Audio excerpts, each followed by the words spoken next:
औज़ुबिल्लाहि मिनश्शैतानिर्रजीम बिस्मिल्लाहिर्रहमानिर्रहीम अस्सलामु अलैकुम वरहमतुल्लाहि वबरकातुहू। आप देख रहे हैं गुरचानी चैनल और मैं हूं अब्दुल लतीफ़ गुरचानी। हमेशा की तरह इस दुआ के साथ कि अल्लाह ताला आप सब पर आसानियाँ फरमाए और आप सबको आसानियाँ तकसीम करने की तौफीक अता फरमाए, आमीन सुमा आमीन। अब जो मैं एक छोटी सी कहानी सुनाने वाला हूँ, मुझे पता है कि मेरे नौजवान या कुछ यानी अक्सरियत इस किस्म की यानी बातें पसंद नहीं करती, लेकिन मैं वो सकूत हूँ जो तेरे काम का नहीं, मैं वो सकूत हूँ जो तेरे काम का नहीं, तू वो शोर है जो मैं मचा नहीं सकता। फिर भी गुजारिश तो फिर भी रहेगी कि लाइक कर दें, सब्सक्राइब कर दें और बेल के निशान को भी प्रेस कर दें। वो यानी बहुत शुक्रिया जी।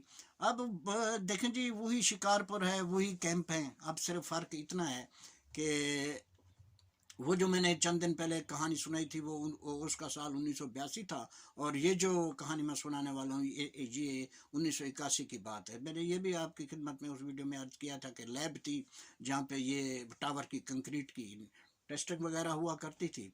और एक दिन मैं उसी ऑफिस में यानी बैठा था कि उस जिस दिन की बात कर रहा हूँ उस दिन से एक दिन पहले कुछ तकरीबन 4-5 टावर्स की हमने टेस्टिंग की थी। फिर मैं उनकी रिपोर्टें तैयार कर रहा था। वो मुझे उसी रोज़ जो है ना सखर यानी भिजवानी थी।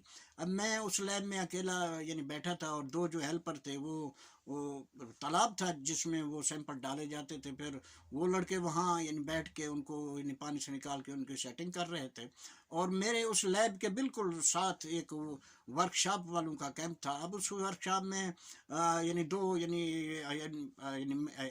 जूनियर मैकेनिक आप कह सकते हैं, हेल्पर थे, और उनके इंचार्ज जो थे इनायतुल्लाह साहब, उनका भावलपुर से ताल्लुक़ था।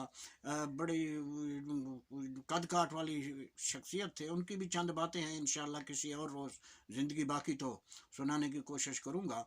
तो वो फिर अब इस कैंप में ये था कि जो छोटी मोटी ये साइड पे जनरेटर हो गए, कंपैक्टर हो गए, इन किस्म के जो छोटे आइटम थे उनकी ये रिपेयरिंग वगैरह होती थी। अगर कोई यानी बड़ी गाड़ी का कुछ ज़्यादा काम है तो फिर वो इनायतुल्लाह साहब या तो शहर शिकारपुर में उनकी यानी काम कराते थे, या फिर अगर कुछ ज़्यादा मसाइल हैं तो फिर वो इन्हें साहब वो गाड़ियाँ या कोई भी आइटम है तो वो फिर उनको सखर ले जाते थे, या कुछ सामान ख़रीदना है तो वहाँ से वो लेते थे। उस दिन जिस दिन की बात मैं कर रहा हूँ उस दिन इनायतुल्लाह साहब सखर गए हुए थे। तो हेल्पर तो वो तालाब पे बैठे थे, और वो अब्दुल रशीद के जो यानी मैकेनिक था वो अकेला था, क्योंकि जो उसके साथ वाला ये लड़का था वो साइट पे सुबह जाते हुए इंजीनियर साहब उसको अपने साथ ले गए थे।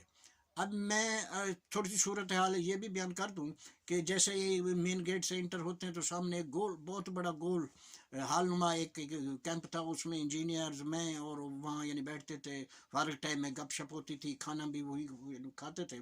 फिर उसके साथ में एक यानी कैंप था वो स्टोर वालों का, और उसके दरमियान में से फिर एक छोटा सा रास्ता था। फिर 10-12 कैंप ये मगरब की तरफ एक लाइन में लगे हुए थे, और उनके आखिर में ये काबिल की करिया मस्कीट हो गए तो इनके जंगल थे।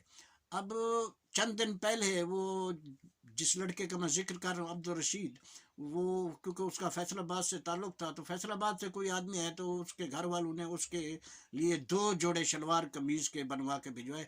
वो अब्दुल रशीद बहुत खुश था, और शाम और सबको वो दिखा रहा था, देखो जी मेरे घर वालिया ने मेरे वास्ते कपड़े भेजने, रंग कह जाए, सिलाई कह जाए, तो 3 दिन के बाद जड़ा जुम्मा आना है तो एक सूट पा के मैं जुम्मा नमाज से थोड़े नाल चलना है, ठीक है जी।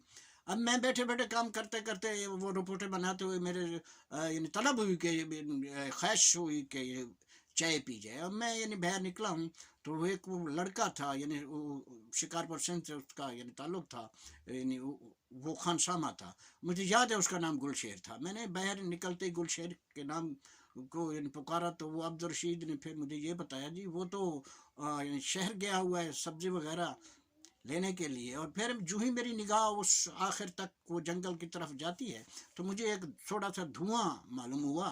तो फिर मैंने अब्दुल रशीद को कहा, मैंने कहा रशीद यार ये देख जो तुम्हारे खैमे वाली लाइन है इसमें मुझे कुछ धुआं सा मालूम हो रहा है। कहने जी कुछ भी नहीं होता, रहने दो बाबू जी। वो मुझे बाबू जी कहा करता, बाबू जी रहने दो।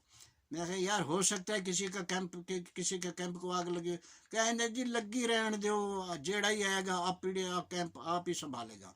खैर मुझे भी ये 100% यकीन नहीं था कि कोई ये आग या कुछ ज़्यादा है। पर बहरहाल मैं भी मुतमईन होकर ऑफिस में बैठ गया हूँ वो अपनी लैब में, तो तकरीबन कुछ 4-5 मिनट के बाद बहुत शोर उठा है, और सबसे ज़्यादा शोर वही अब्दुल रशीद कर रहा था। मैं भी गया हूँ, फिर वो 2 लड़के जो काम कर रहे थे उस पे तालाब पे बैठे, वो भी वहाँ पहुँच चुके थे, और सामने क्योंकि हमारे साथ एक गैरेज स्टेशन था, वहाँ भी शोर सुन के वो चंद जो वो आदमी वहाँ थे वो भी आ गए। खैर पानी साफ था, वो आग को तो हमने बुझा दिया।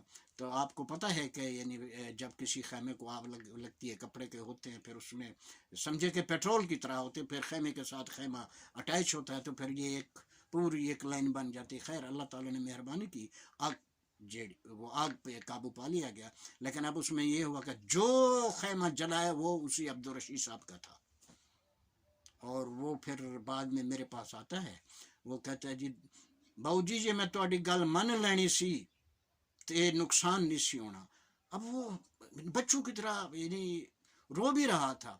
अब ज़्यादा वो बात ये कर रहे थे, देखो जी मेरे घर वाले ने किन्ना चावां नाल मेरे को 2 सूट भेजे ने, तो वही जल गए ने। फिर बाद में शाम तक वो यही कह रहा था जी बाबू जी अगर मैं थोड़ा कहना उस वेले मन लेना सी तो मेरा नुकसान तो नहीं होना। तो मैं तो ये समझिया कि किसी होर दा खैमा जले जले, मेरा तो नहीं है। मैनू की पता कि खैमे मेरे नू अग लगी सी। अब बात करने का मकसद ये है कि बाज़ औक़ात ज़िंदगी में ऐसे मौक़े आते हैं, जो कोई दोस्त है आपका करीबी हो, कोई अच्छी राय आपको दे रहा है, या आपके एक दिल में एक यानी जहन में कोई बात आती है जिस पर फौरी अमल करना होता है। अगर फौरी अमल ना किया जाए तो फिर बाद में पछतावा होता है। सोने रब दे।